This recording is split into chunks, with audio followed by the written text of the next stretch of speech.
again.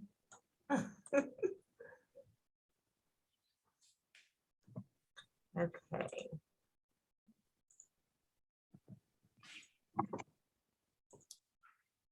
Perfect.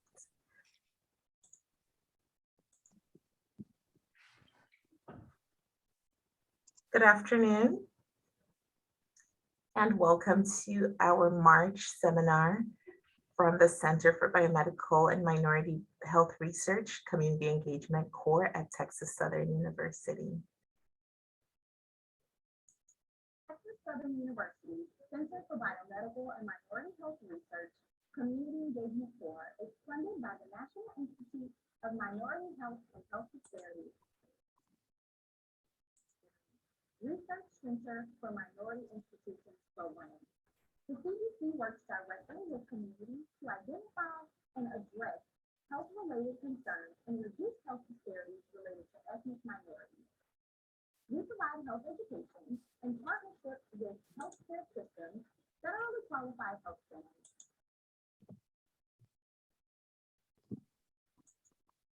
community and faith-based organizations. For more information, visit us on social media at CDC Texas Southern News or give us a call at 713-313-1233 or send us an email at cdmhrcommunity@csc.edu. All right, welcome everyone, and thank you for joining.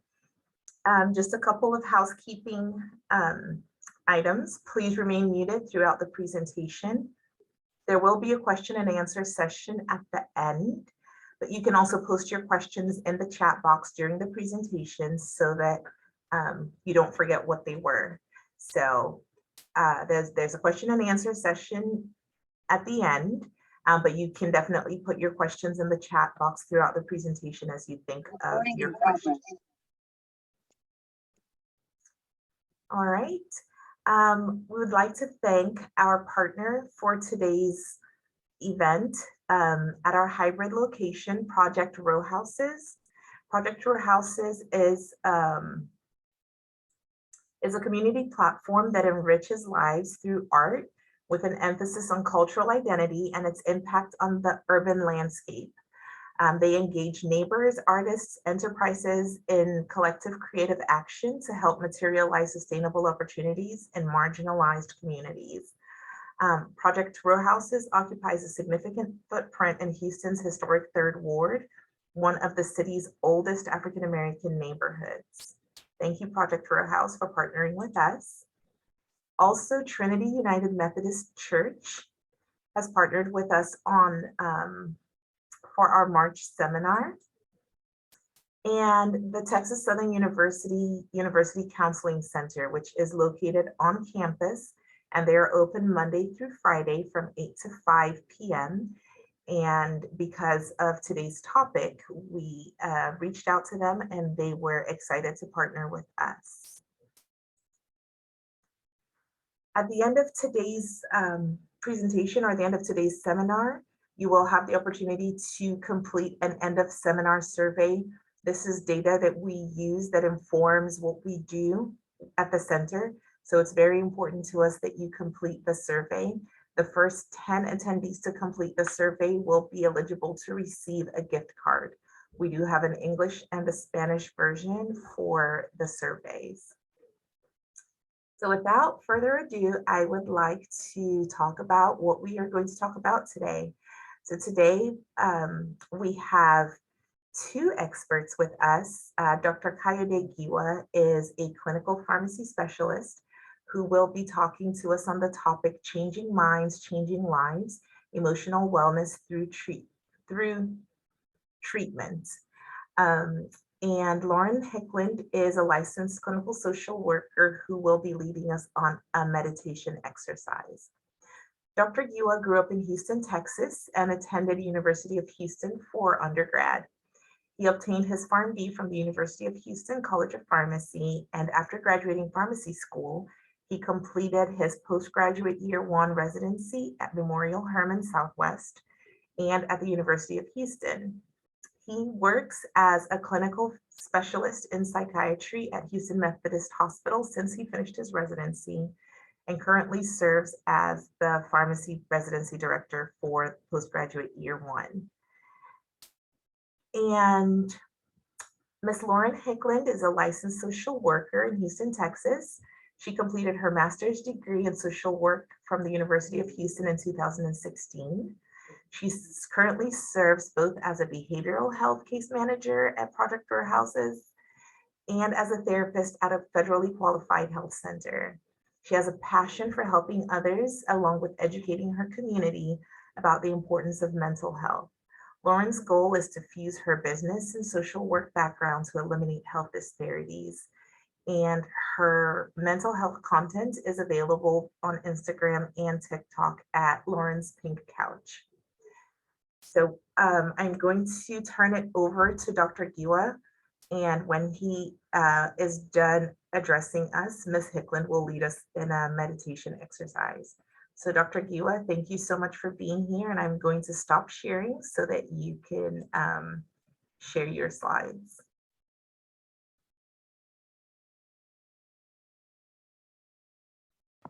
All right, thank you very much, Dr. Ndefo. And I can definitely say I looked a lot younger in that picture before the white hairs started to grow on my face.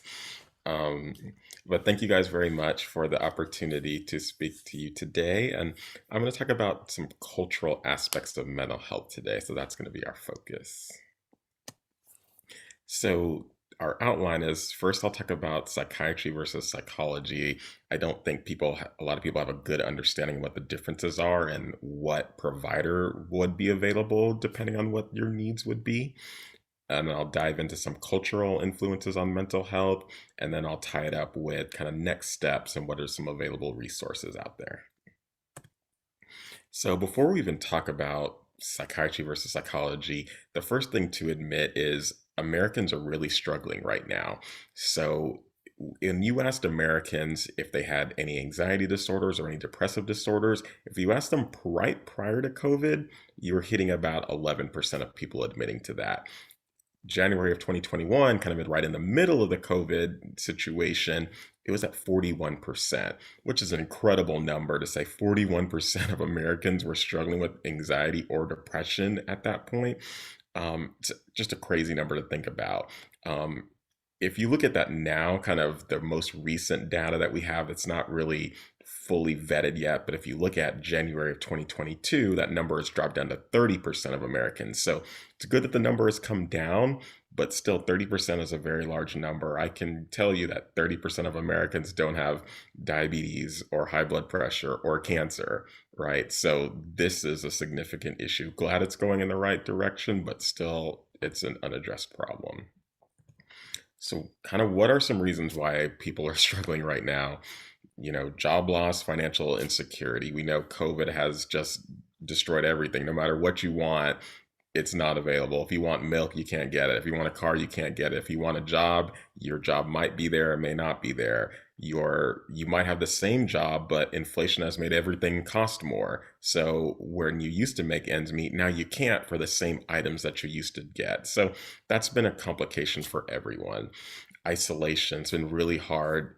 Every state has had different regulations on where you can go, who you can go with, how many people can go. It's really complicated, and a lot of people are left in a lurch.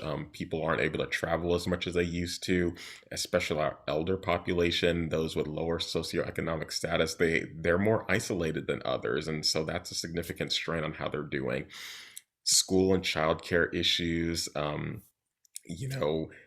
If a kid tests positive in your child's class, your kid can't go to school for days, or maybe the teacher's not available, maybe the bus isn't working because I can't have bus drivers. There's so much of this. Babysitters are not available as much anymore. It's a really difficult issue, especially when both parents work in the household. I know I have a child, in elementary school, and it's really complicated now. When we used to be able to find a babysitter really easily if something happened, if he was ill or there was something, but now it's just been a nightmare. And so I can just imagine so many people are struggling with this. Fear of loss.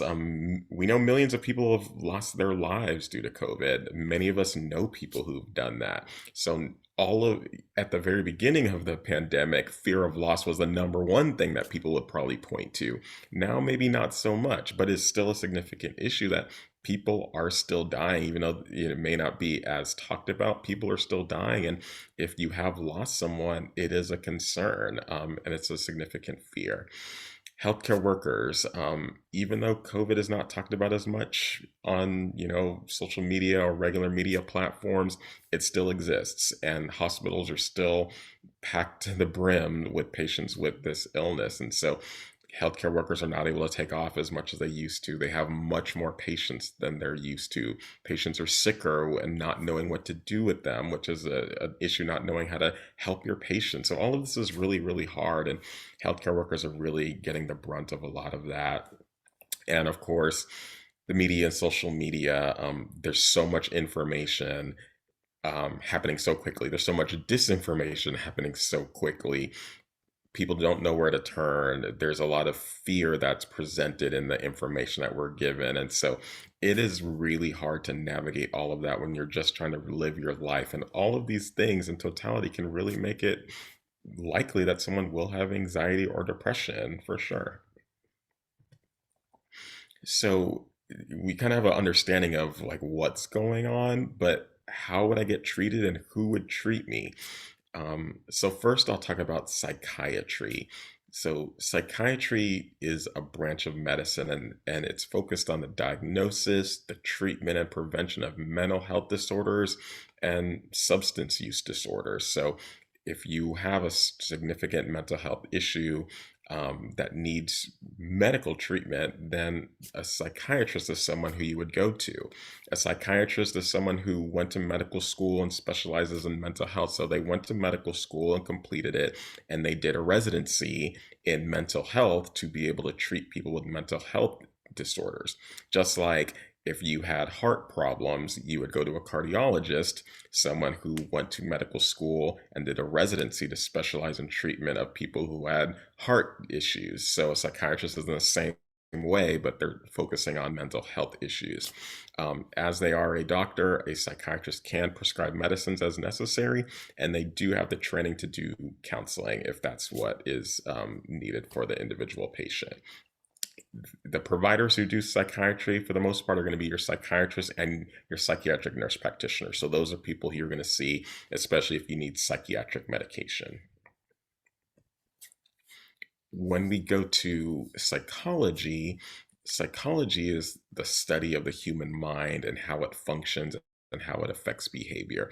And there are various levels of degrees of people um, who study psychology. They can have an associate's degree, a bachelor's, a master's, or a doctorate, depending on what the specialty is, will depend on kind of what the training that person would have is.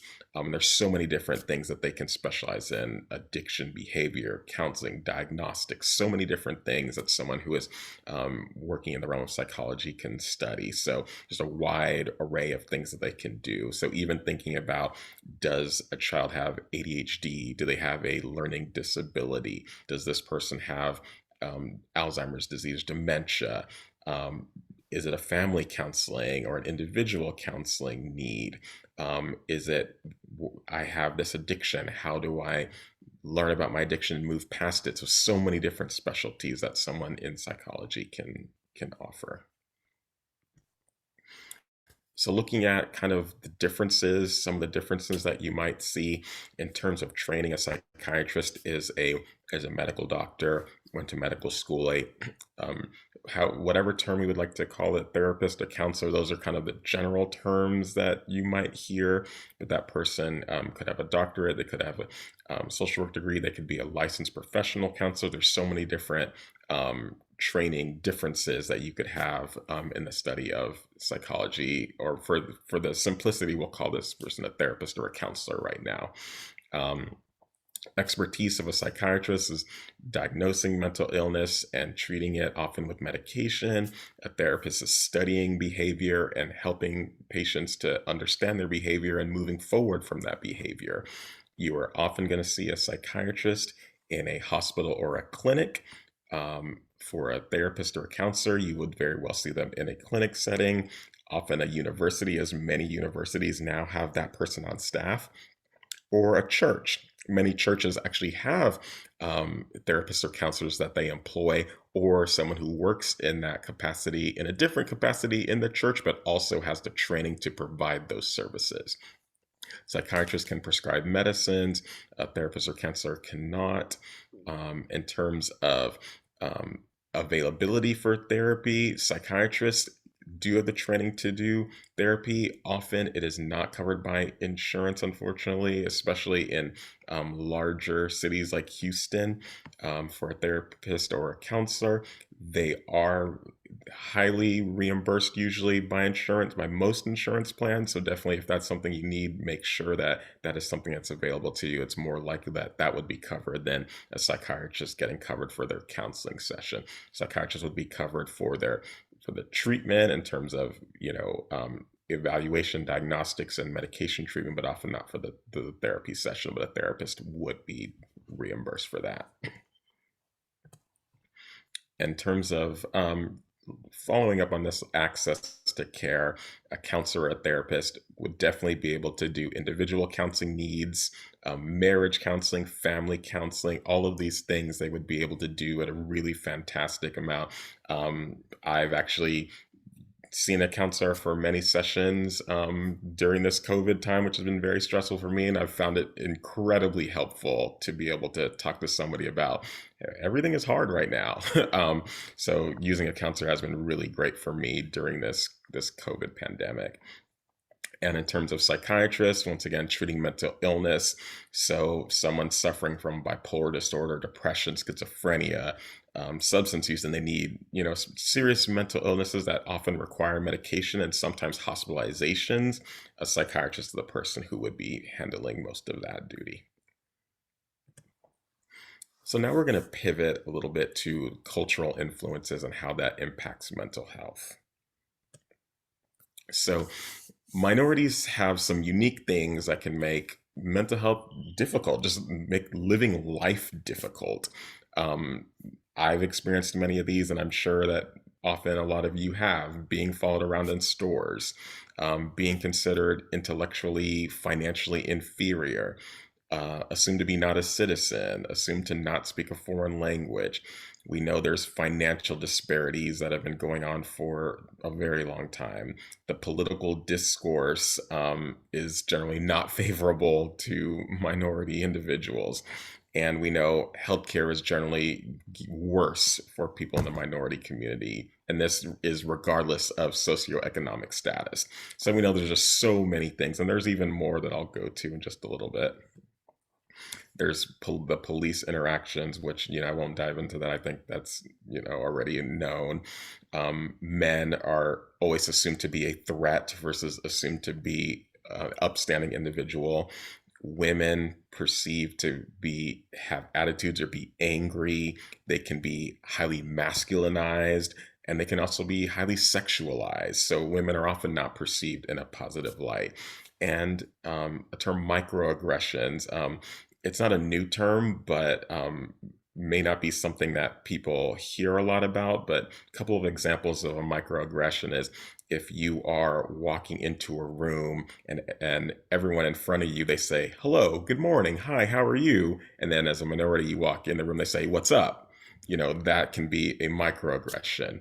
Or somebody asking, is your hair real?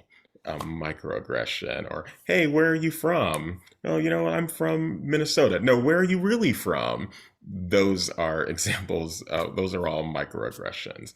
And unfortunately, COVID has made all of these things worse. As people have isolated, they've kind of gone into their own bunkers with everything and being more comfortable with things that they're more comfortable with instead of kind of reaching out. We've seen some positive trends, but then COVID also is not helping with this. So people need help, and understanding how minorities are stressed out in good times and bad is very helpful, but a lot of people are not getting the education they're needed in terms of how we are feeling generally.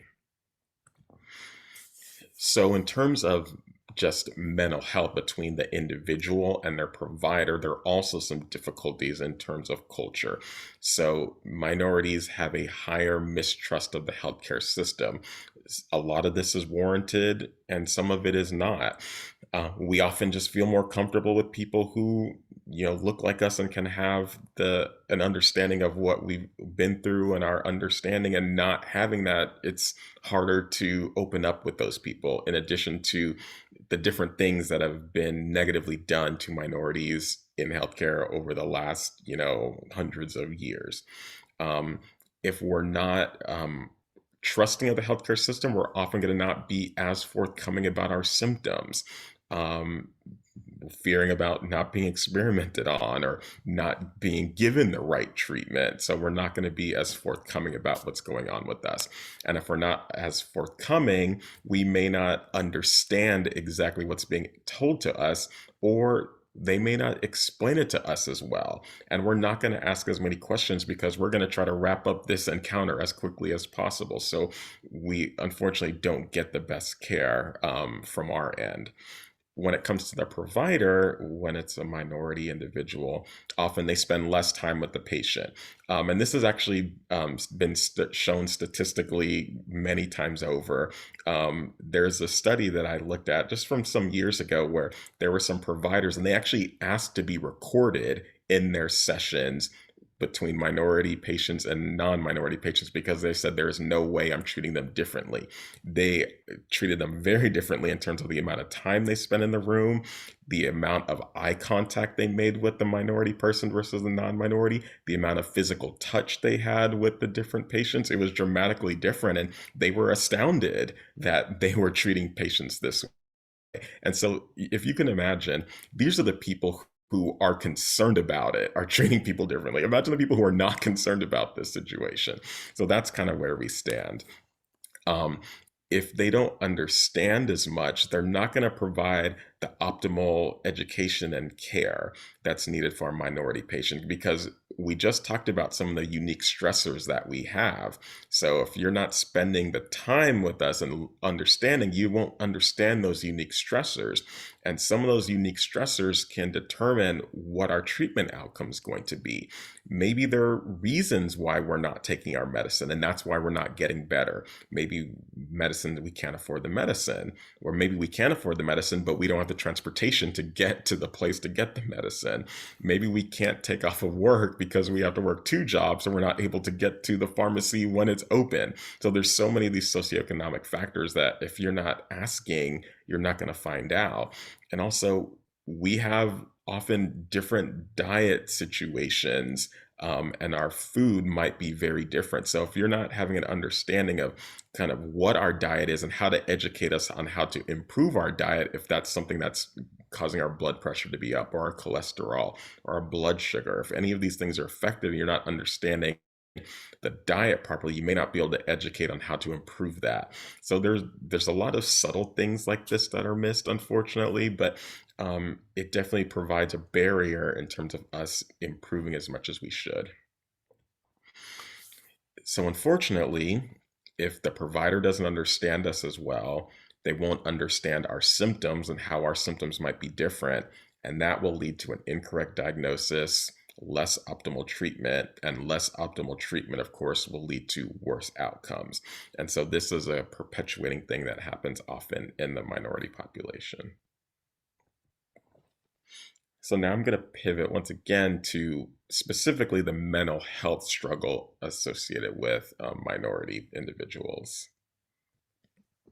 So African American mental health there's a lot of things that aren't great about this. When I was researching about this, some of the stuff really made me sad to hear it and to read about it. So we know from the data that adult African Americans are equal in terms of having psychological distress as adult white individuals. There's no difference on the amount of psychological stress. That is equal. However, African Americans are half as likely to seek mental health as white adults. So even though we're the same, half of us are struggling in silence. And that's really hard because we talked about the 40% of people having anxiety and depression. Well, if so many of these people are not seeking any help, they're not going to get better. And things usually just don't get easier. As we've seen in the last couple of years, things aren't getting easier. Things are kind of getting harder. So if we're not getting help, this is not good. In addition to that, African Americans are 60% less likely to receive mental health care than mental health medications than whites. So if you're not receiving health care and you're not getting medications, you're not really getting better. And medications are not the end all be all in all of this, but it basically says if you are getting medications, that means you at least sought treatment. So you're not going to get medication without seeking treatment. So this tells me not only are we not getting medications for a variety of reasons, maybe we're not getting to the healthcare individual, or maybe the healthcare provider is not understanding the symptoms as well and not prescribing medication. So there's a lot to it, but it's still the fact that we're not getting the same percentage of medications is not great if we're having the same percentage of psychological distress. And then this was the one that really hit me, is for African American aged 15 to 24, suicide was the #2 leading cause of death in 2019. So this was right before the pandemic. So our young people are really, really, really struggling, struggling so much to the fact that they're ending their lives. And we've been seeing it a lot in the media. The media has been talking about a lot of famous people who have been taking their lives. People age 15 to 24, those people aren't the famous people who are getting reported in the media. These are high schoolers, college individuals starting careers, young mothers and fathers ending their lives because life is really hard for them. So this is a problem. This is a significant problem that's going on. And we'll talk about it a little bit more, but these are really bad numbers. When we look at Latinos, we also found that they have the equal amount of psychological distress as adult white individuals. And interestingly enough, they're also half as likely to seek mental health treatments than whites. So just as the African Americans, the Latin individuals are just the same, half as likely to seek treatment. And pretty much on par, they're 56% less likely to take medications than their white counterparts. So pretty much the numbers are matching up almost exactly as the African American individuals. And this number is actually really scary. Latin males are 4 times more likely to die from suicide than Latin females. So, I know there's often it's a perception that's very incorrect that men are these tough people who are going to like deal with things and take the struggle and all this nonsense that you hear about all the time. Well, males are actually committing suicide a lot more than the females are. And this is something that we see across actually all races, that males are much more likely to take their lives than females are. So a lot of these perceptions that are put out there, be it on, movies or TV shows or even thrown on the media, they're often not correct. Males are struggling. They may not talk about it as much, but males are absolutely struggling as well. So, in terms of African Americans, what kind of some of the things that are causing issues with the mental health deal is the stigma. There is a significant stigma with getting mental health treatment, unfortunately. And, there were some surveys that were done asking people about, hey, why aren't you getting health care? Why aren't you seeking mental health? And one of the common threads was not to air one's business. You don't want to put your business in the street. However, if someone has diabetes, that's your business too. That's businesses in the street, like your business is your business. But that is a common thing, is like, I can't talk about what's going on with me. People don't need to know. That's my issue. That's my family's issue. Like whatever's going on in my head and my house, I got this.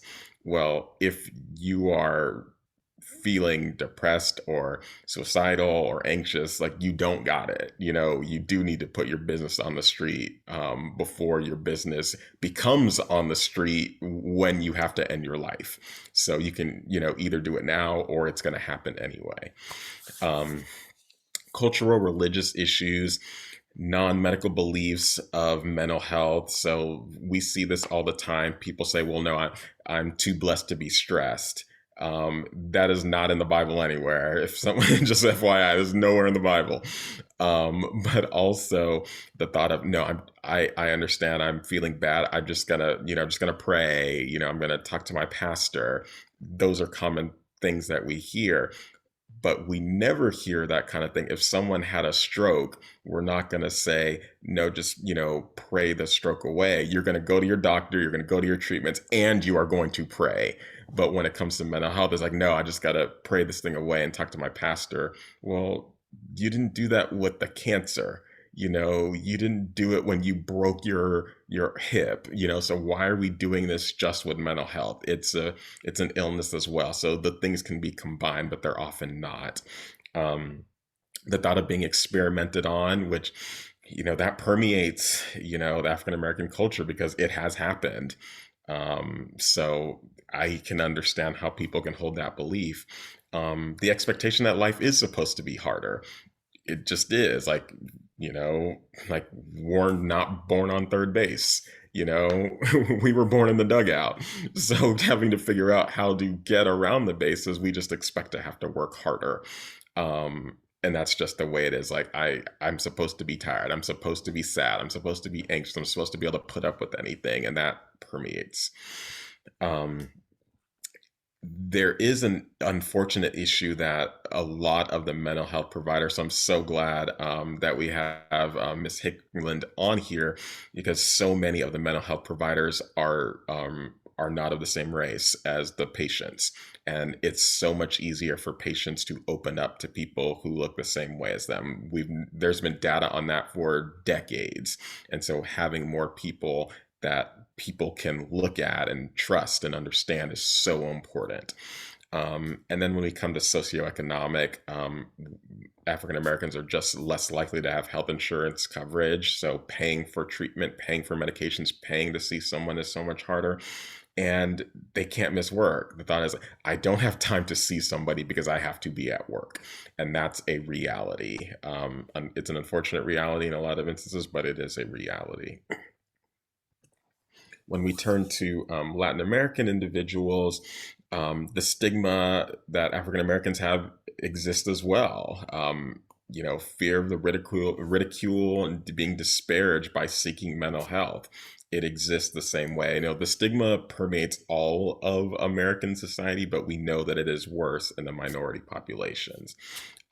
Cultural, religious, the same supernatural, non-medical beliefs that are in the African American community are also in the Latin community. I am going to pray. I'm going to talk to the priest. I'm going to talk to the pastor. I'm going to get my community of people to pray for me, those are all really, really good things. It just needs to be, I'm going to do all of those things. Plus, I'm going to see my mental health provider. Plus, I'll take medication if it's needed. That's kind of what needs to be the next steps. Then we have the enferma de los nervios, ataque de nervios. So this is something that it's okay for me to have the nervios, which is like I'm feeling a little bit anxious, a little bit sad. That's okay. Even if it's something much more serious, it is called the nervios because those are okay. There's no stigma with the nervios. So even if I'm so depressed, I'm missing work, I'm losing weight, I'm at the point of being suicidal, if I say I'm having the nervios, then people are like, okay, that's cool because that's okay. And it hides the much deeper, more impacting illness that, I'm on the verge of taking my life, or my substance use has gotten so out of control that I need help, but nervous is okay. So that perception that we can mask everything as that is not correct, but that is often what happens. In terms of socioeconomic, the same thing with the African Americans, less insurance coverage and not being able to miss work, those things exist as well. There's a language barrier. So this even goes beyond, as the African Americans would feel more comfortable talking to an African American individual. A Latin individual would prefer that Latin individual. Plus, hey, I would really like if we could speak in Spanish. I would really like if we could speak in Portuguese. Like, that is really important. We do a lot of translation services, and as the interpretation is happening, you can just tell by the way that the patient is talking to the interpreter versus how they would talk to us when we're trying to do our like rudimentary Spanish, that it's just not the same. And we're not able to provide the same comfortability and understanding that they have, because we just don't speak the language. So a lot is even missed. Even with an interpreter, a lot is missed. So having that person who can speak you and understand is so important. And then fear of getting healthcare because of legal status. Like, I might be sad, I might be struggling, but if I go, they might try to take me away, or come investigate my family or whatnot. So we know that that is something that's real. So what can happen with this? We know there's a lot of issues. But I know that my couple of slides on solutions are not going to be it, but I'm just providing a few because I think we do have some things that can be done. But as healthcare workers, we can provide community education about mental health. So sessions like this is so important. Like, these things should be happening all the time. If we're seeing data that 40% of Americans were struggling, and things like this aren't happening all across America and all across different venues, for them to be happening so infrequently is unfortunate. Like, they should be happening all the time because people don't understand this stuff. And getting an understanding of it is so important. So one, we need to educate about mental health just in general, and then we need to educate about accessing care. People know if they're sick, if they have, a fever, or they hurt their ankle or something, they know how to get treatment for that. Everybody knows how to do that. If I'm really anxious or I'm really depressed, most people don't know how to get treatment for that. They wouldn't even know what to do. They might go to the family doctor. The family doctor is often not the best person to talk to about that. They are a good person, but they're often not the best person. They're not the best way to get care for a mental health problem. Doing those things, and that's a lot, just even though it's only 2 bullet points, those are a lot of things, but that would help reduce the stigma and barriers a bit. The barriers and the stigma, that's going to be around. It's just the way it is. But reducing them is kind of the initial goal. We need to get it down, and getting it down will be of so much use. It's just like, if you think, I mean, a lot of us may not be old enough to remember, but there used to be cigarette commercials in magazines, on TV, and things like that. Well, you're not going to stop people from smoking cigarettes, but not allowing cigarette companies to have advertisements in newspapers, in magazines, on TV, that reduces the number of people who smoke cigarettes, and that will reduce the amount of lung cancer. So you're not going to eliminate it, you just need to cut it a little bit. And this is the same way. We will not be able to eliminate the stigma, but we have to reduce it. And this is something that healthcare workers, we can do that. And also, we need a lot of this education to be done by those people who are not in healthcare. We need people who are, you're coming in for your yearly physical, or, it's your OB-GYN or whatever, like, people like that also need to be doing this. It's almost like, people say, well, you can't have the minorities being the one who are always shouting about racism. You need other people to talk about racism. This is the same way. It can't be just people in mental health talking about mental health. It needs to be other people as well, because we're the crazy ones. So you need people who aren't the crazy ones talking about mental health, the importance of mental health treatment. Other things healthcare workers can do, we can use the term counseling instead of psychotherapy all the time. Most people don't know what psychotherapy means, and it sounds scary anyway. So we can stop using that term. Aligning with churches. We know that a lot of people go to church. A lot of people are going to trust what happens in the church a lot more than they trust just going to a clinic to see a psychiatrist or a therapist or a counselor. So aligning with those connectivities, say, okay, the church is going to recommend you see someone or having someone at the church. So it's a really powerful tool. I know it already exists, but even enforcing that even more would be really helpful.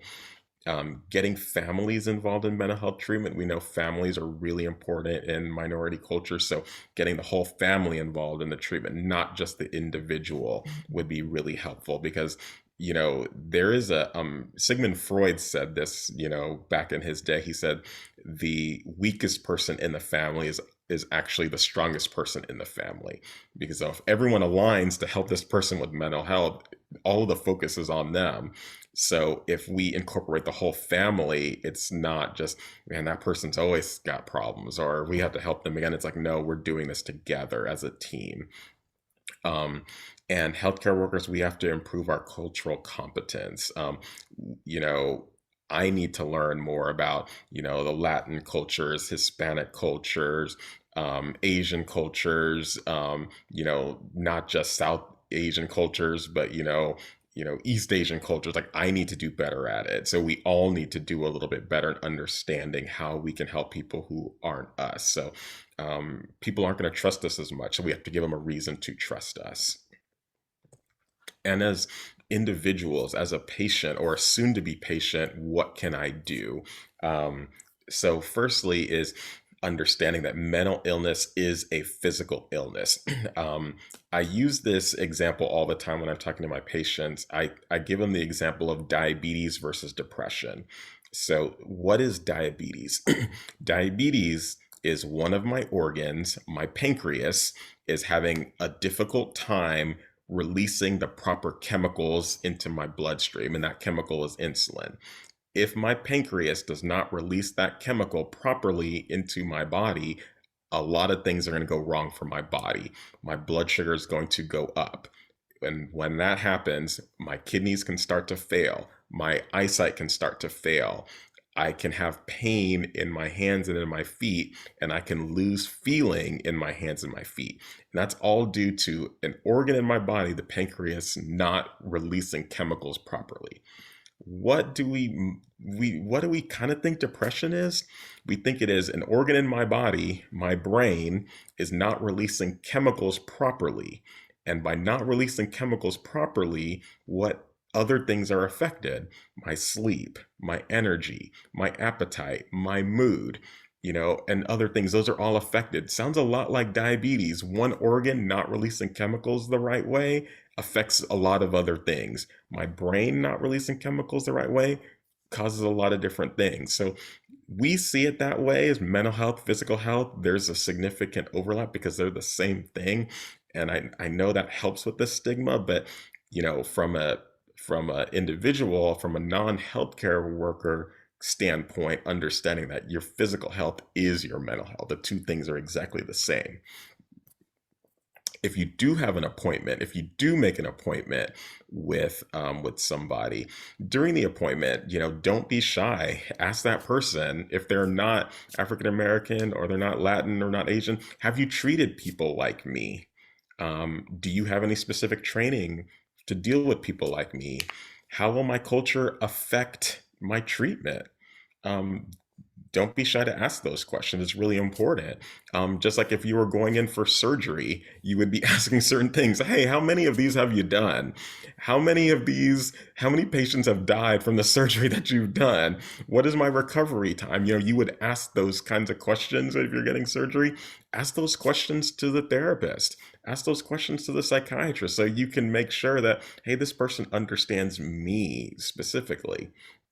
And then after the appointment, ask yourself, did I feel heard? Did I feel listened to? Do I think they understood what my concerns were? Do I feel that they're going to incorporate my beliefs, my culture, and my background? Was I treated with dignity and respect? And if you don't get yeses to those, then don't say mental health care is the worst. I'm not going to get mental health care. Say, that person's not for me. I'm going to see somebody else. I I always use this analogy that getting mental health care can be like buying a pair of shoes. You go into the store, you want black loafers. They have brown loafers in your size. They don't have the black loafers in your size. So do you not buy shoes? No, you go to another store, right? So don't just say, forget it, like try somebody else. It's okay. Just like if you had a medical illness and that doctor didn't treat you the right way, or they kept you in the waiting room for 3 hours, you're not going to just not get care. You're going to go see somebody else. You're going to get a second opinion. If that person was on their phone the whole time they were talking to you, you're going to go see somebody else. So this is the same way. Don't just say, no, it's over. Those therapists they're not good. No, that therapist was not good for you. See somebody else. And last, I'm going to talk about a couple of places where there's low cost or no cost care. So the Harris Center, it was renamed a few years ago, but it's a county-based place. They have a lot of locations around the city, and they provide low or no cost mental health care, which is really fantastic. So not only can you see psychiatrists for medications, but they have therapists available also for continuing therapy, which is really, really nice. The Harris Health System, which used to be called the Ben Taub system, so it's county based. They also have no or low cost mental health care, but they also have no or low cost physical health care, because we know the two go hand in hand. Mental health, physical health, the two go hand in hand. So they provide both, and there are also so many locations around the city, so you don't have to go into the medical center to see someone. Depending on where you live in the city, there's access to that. There's Family Services of Houston, so they provide counseling, individual counseling, family counseling. They do sliding scale costs, so the therapy sessions can be free to really, really inexpensive. So it's a really nice avenue for people to get therapy. There's Bo's Place. They provide grief support and trauma. So if someone had a significant trauma situation, like loss of a really close loved one, something like that. Other worse things like maybe like a sexual assault, something to that degree. Being able to see somebody, getting support. They have group sessions. They have individual sessions that's available at no cost for most of the services they do. The Council on Recovery, which is low cost substance abuse treatment. Having low cost substance abuse treatment is really, really key, because there's not a lot of those available. So having something that's low cost is really, really nice. And of course, many churches, a lot of times for patients, I will just, if I know that they attend church, before they leave, I'll just call the church and see, does that church offer therapy? And a lot of churches do. They may not advertise it on their website or anything like that, or they may not even talk about it during their services.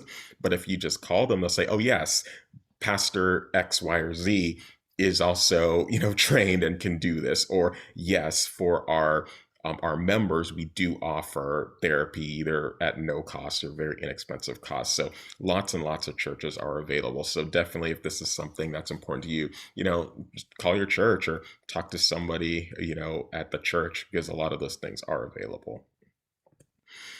And lastly, in terms of education, these are some great organizations. They all have really great websites to not only educate yourself, but also for families to get educated on what are particular mental illnesses, what are treatments, what is available.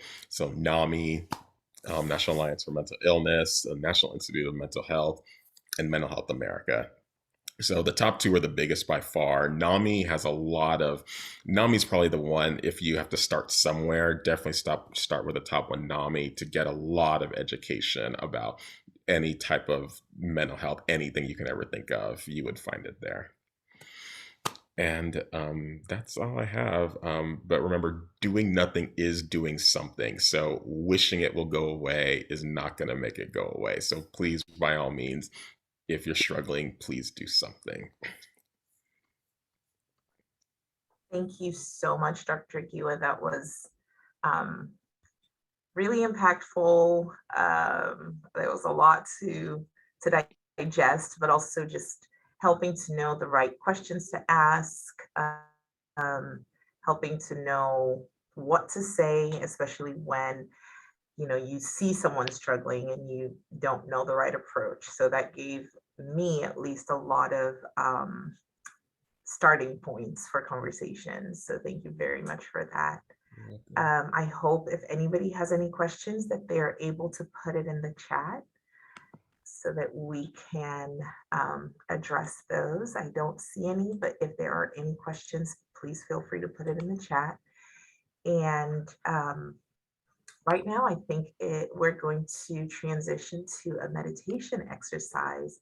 So Lauren is going to lead us in a meditation exercise, and I am excited to learn something that I may be able to use in my day-to-day life when I need sort of a moment. So I'm going to turn it over to Lauren.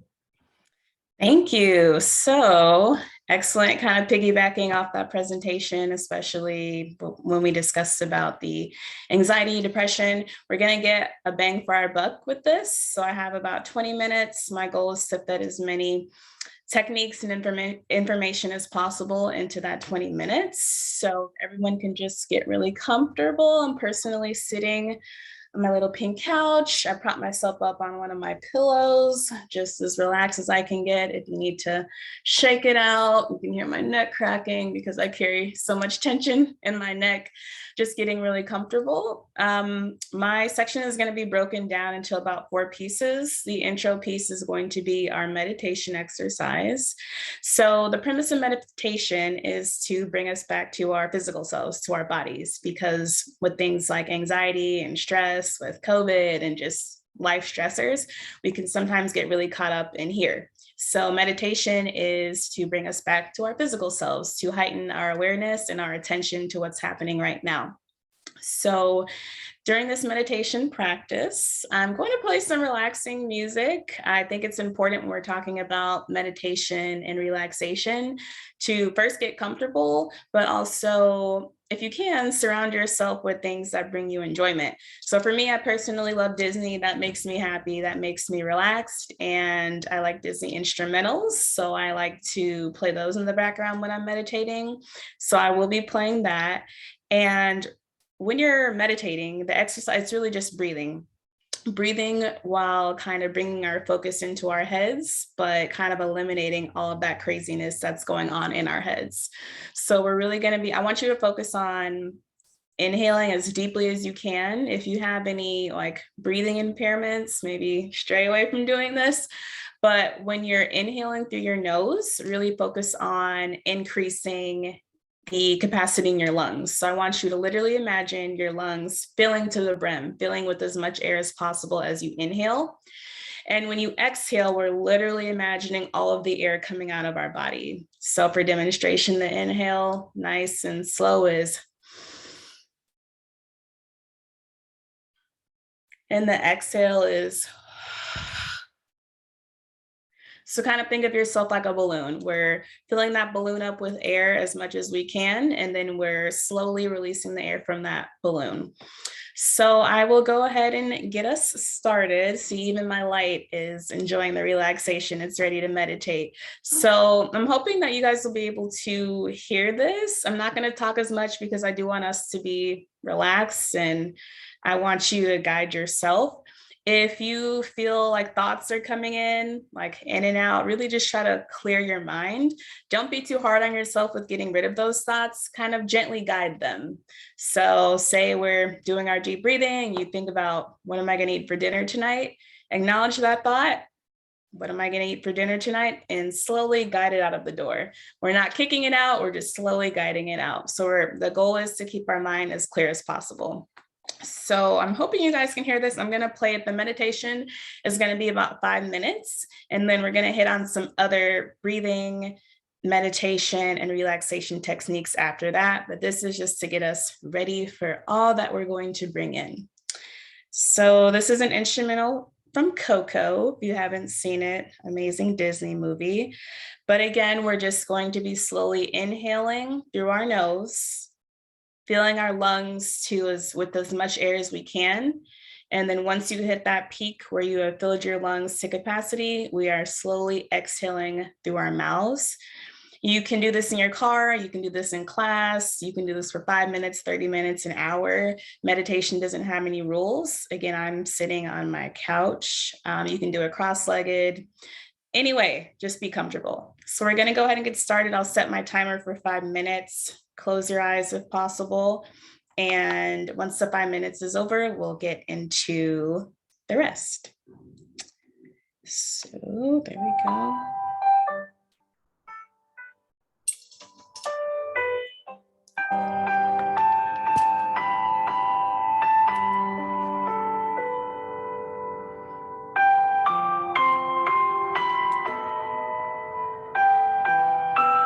So again, bringing ourselves to this present moment. We're not focused on what's happening later. We're focused on the now. And then we're inhaling through our noses.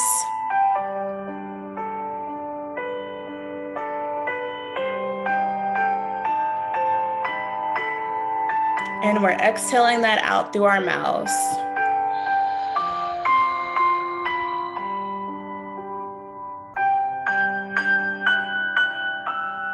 Doing that again, inhaling through our nose.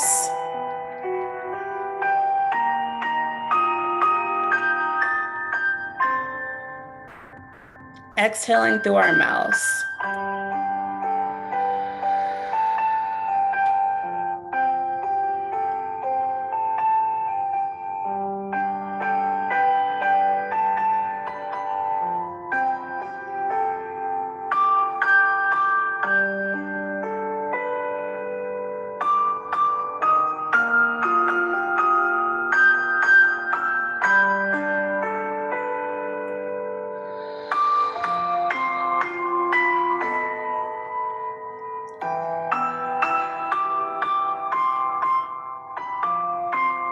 And remember, if you're having thoughts come up, we're gently guiding them out.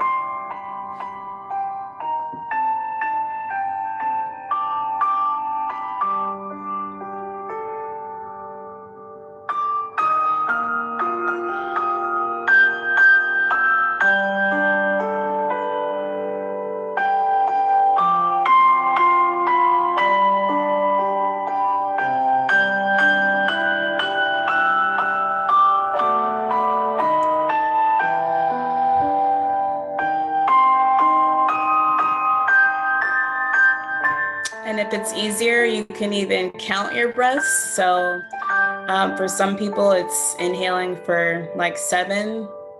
So inhale for 1, 2, 3, 4, 5, 6, 7. And then we let that go for 7.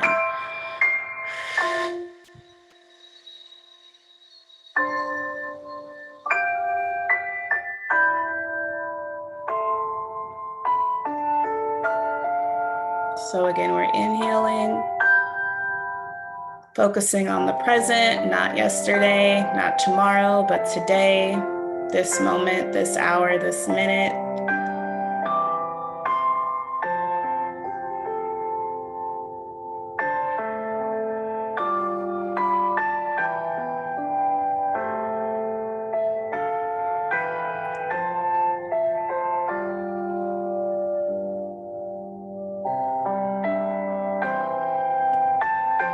And really focusing on our breath, not anything else.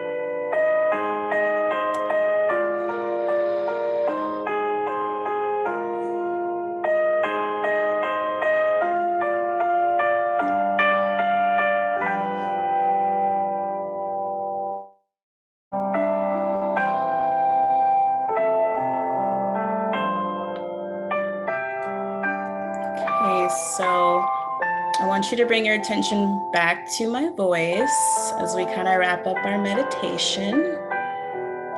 Take about 3 more inhales and 3 more exhales, as big as you can.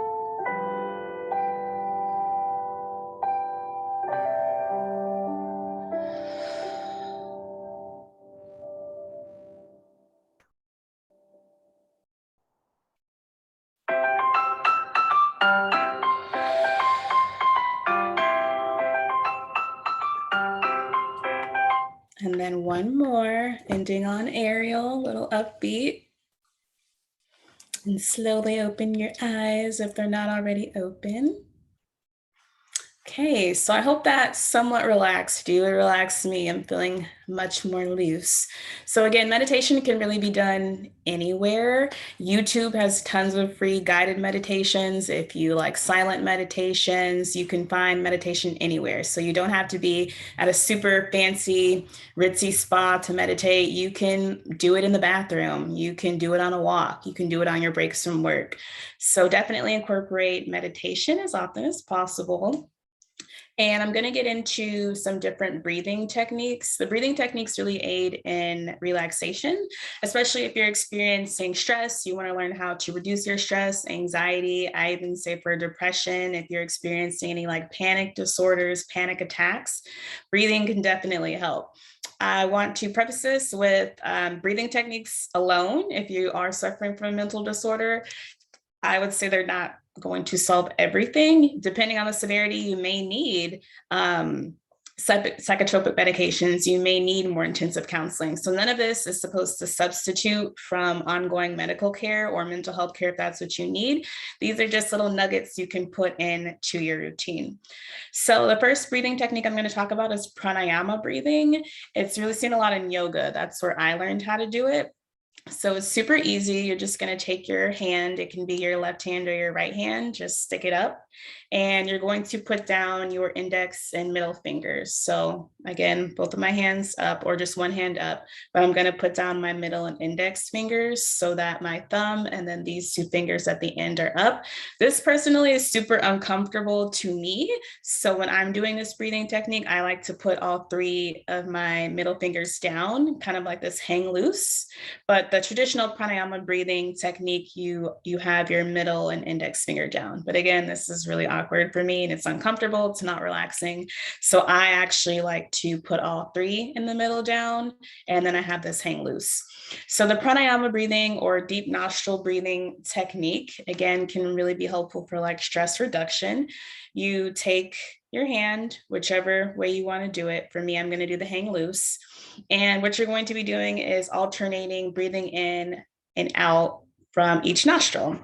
So how it works is I'm using my right hand and I'm taking my hang loose. I'm using my thumb on my right hand and I'm plugging up my right nostril. As I plug in that right nostril, I am inhaling through my left nostril. So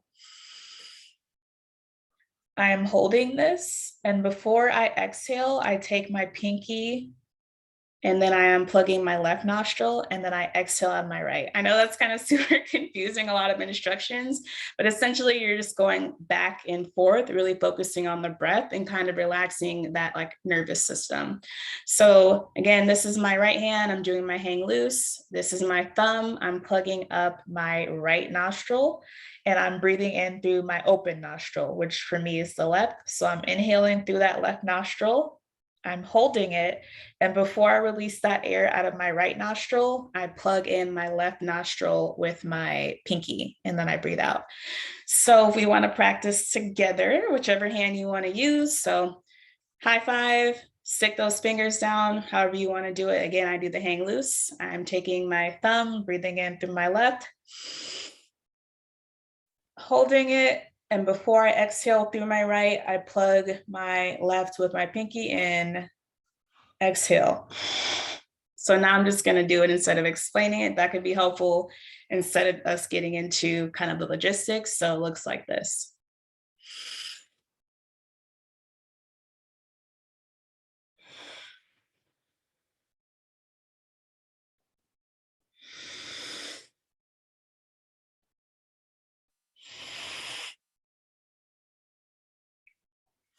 And I definitely would say, especially if you are having anxiety, the fact that you're having to focus on which nostril inhale and exhale, that's going to ground you in and of itself. But that's just another technique, the pranayama breathing or alternate nostril breathing, for you to focus on. Another little bit easier one, I like to call it 4x4. So you're just inhaling for 4, holding your breath for 4, and exhaling for 4. So it's just simply, and you can count, you should be counting the 4 in your head. So it's, and that's really all it is, just 4, 4, 4. So inhale for 4, hold your breath for 4, and exhale for 4. Something else, especially if you're having or experiencing a lot of tension in your body, I carry so much tension in my body, it's unbelievable. I've actually had masseuses and physical therapists tell me, like, you're carrying so much tension in your body, what's going on? And I don't even realize it. So something that you can do if you're experiencing that is progressive muscle relaxation. And that's where you're going to go through each part of your body, and we're going to tense it for a short amount of time, not strain it. We're not trying to hurt ourselves, but we're just going to tense that body part or section of our body for a short amount of time, a few seconds, and then we're going to abruptly release it. So again, this is the progressive muscle relaxation. It's going to look kind of funny. I'm going to start from top bottom. So I'm going to start with my eyebrows. I'm going to raise my eyebrows like I'm surprised and kind of just tense my forehead a little bit. And then I'm just going to drop it. I'm going to raise it, and then I'm just going to drop it. I can do the same thing with my mouth. I can smile really big and then drop it. Smile really big and then drop it. For me, my problem area is my shoulders and back. So tensing your shoulders up, holding for a few seconds, and then just drop it. Tensing shoulders up, and then just drop it. And then you literally go from top to bottom. I say, even if you don't think, like, I don't think I carry a lot of stress in my forehead, but I think it's just good to just start from top to bottom. And if for instance, keep going, biceps, flexing them a little, tensing them, and then just drop it. Flexing them a little, and then just drop it. Hands, squeezing our hands into fists, tensing, and then just dropping them. Squeezing and then just dropping. And you will literally go from top to bottom, doing that with your thighs, feet, ankles, calves, everything, just to kind of release some of that tension, bring us back to our physical selves. Again, a part of that relaxation and mindfulness. Some other things in the kind of sensory and grounding realm. Sensory would be focusing on our senses. So sight, smell, taste, and grounding is bringing us back to the present moment. Going back to that balloon analogy, sometimes when we're feeling super anxious, super stressed, super overwhelmed, it can feel like we're a balloon. You've seen little kids, they have the balloons, they let them go, and the balloons are just rising and rising and rising. The point of grounding is to grab that balloon by the string and bring it back down to the ground. So that's what we want to do with our grounding. Something simple, it's 5, 4, 3, 2, 1. So with 5, 4, 3, 2, 1, you focus on 5 things you can see. So if I was feeling super anxious, I'm in my office right now, I can see the blinds, I see a gray comforter, I see a pink cup, and so on and so forth. So I'm naming 5 things I can see. Then I focus on 4 things I can touch. So one thing, my hair, I'm bringing myself to the present body. My hair feels a really interesting texture. My cup right here, it's really smooth, it's really cold.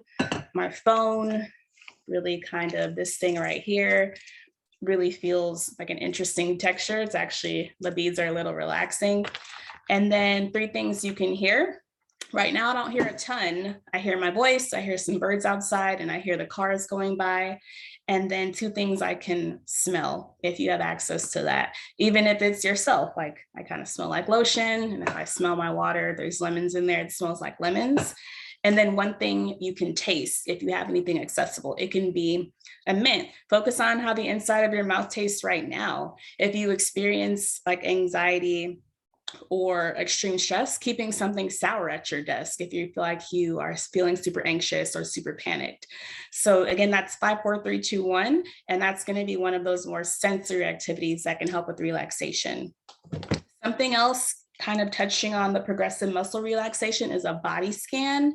With the body scan, we're not focus on as much of the tensing. We're just going through each body part and seeing how it feels. Literally imagining that if you've ever had like an MRI done or seen some of those like laser scanners, imagine you're going through kind of line by line from your body and examining how each part feels. So for me, I can say, okay, my head feels fine. My shoulders feel a little tense. My stomach feels fine. My legs feel a little tense. So really just focusing on each body part and asking yourself how that body part feels, bringing ourselves back to the present moment. Okay. And then our last little section, hopefully I'm doing good on time, with relaxation and grounding. Sometimes you're just taking it back to the basics.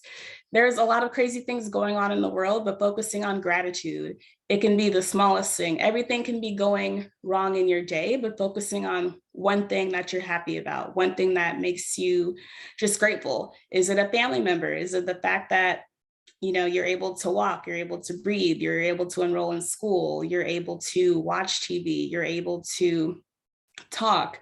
It could be as simple as I have toes, because sometimes it could be really difficult to find even one small thing that we're happy or gracious about. This isn't to negate anything. I think two things can be possible. You can acknowledge that, hey, I'm having a crappy time, I'm upset, I'm depressed, I'm angry, while also acknowledging that there are things in my life that I'm happy about. So it's not to X anything out, it's not, toxic positivity. It's just sometimes focusing on one good thing that happened to you that day. You can do this in the morning or the evening. If you're really trying to up your gratitude practice, I recommend doing it in the morning and the evening. So when you wake up, naming at least one thing you're grateful for. Is it that you had a bed or a place to sleep, or that you got to wake up next to a loved one? And before you go to bed, reflecting on your day, what's one nice thing that happened today? Even if it's, yes, the day is over, I'm grateful that the day is over. So incorporating gratitude into your practice. And then also fun. So I know we talked about 4-4-4. A way to teach deep breathing to kids or even for yourself is to use bubbles. So I have some bubbles here. And what we would do is we would just use these bubbles for our deep breathing, because when you are blowing bubbles, you're breathing in and out. So you're focused on your breath, but it's also just kind of like a fun, more visual way.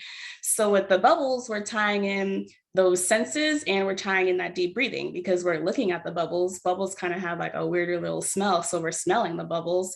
So we're bringing all of this in together. So hopefully my bubbles cooperate with me. But for the 4-4-4, remember that's the inhale for 4, hold for 4, and exhale for 4. We're just doing that, but just with bubbles. So unscrewing my bubbles, taking out the little bubble wand. And then with that 4-4-4, I inhale for 4, hold for 4, and then I just blow my bubbles for 4 if it wants to come out. There we go.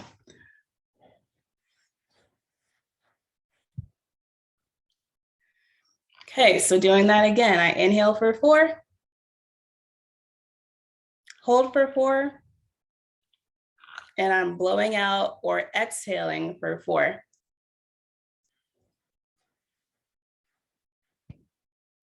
So it's probably smart not to do this with your computer screen because bubbles get wet. But this is a great way to, again, teach kids about deep breathing. But sometimes I just like to do this. It brings me out of like my head if I'm feeling anxious or overwhelmed or stressed.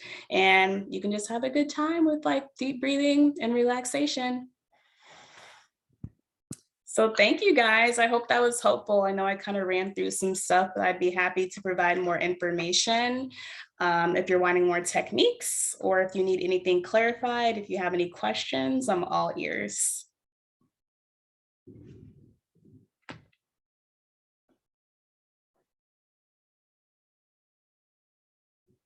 No questions? Okay, well, thank you guys so much for sharing your space with me. Something I'm grateful for is being able to present today, and I look forward to being a resource for you if needed. Thank you so much, Ms. Hickland. I don't see any questions currently on the chat box. Let me see. I don't see any questions just Okay. yet. If anything, if there are any questions, sometimes I get people will email me questions. I'll definitely refer them to Dr. Giwa or you, Ms. Hickland. Perfect. Let me see. So I'm going to close off. Let me see. I just want to share my screen. Okay. Can you all see my screen? Yeah, perfect. Okay, so just very quickly, again, thank you so much, Ms. Hickland and Dr. Giwa for being here with us today. And I would like to remind everyone that we do have a survey that we like to have our participants complete. I've currently put it in the chat box. We do have an English and a Spanish link. You all can just click there and give us a little bit of feedback so we can always better our seminars. So our upcoming seminar is not going to be until May 20th. It is also going to be on mental health. We would love to have you guys attend.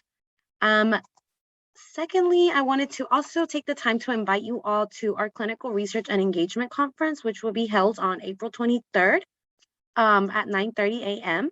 I can also email you guys the pre-registration link so that you all can join us. We're going to have discussions on clinical research ethics, speaker discussions on health disparities among African-American, excuse me, Hispanic and the LGBTQ population, and a panel session with clinical trial participants from a minority population. So we would love to have you all there. Again, I'll email you all the pre-registration link, or let me see, I can actually also, let me just, no, never mind. I can put it in the chat box actually if you all would like to do that too.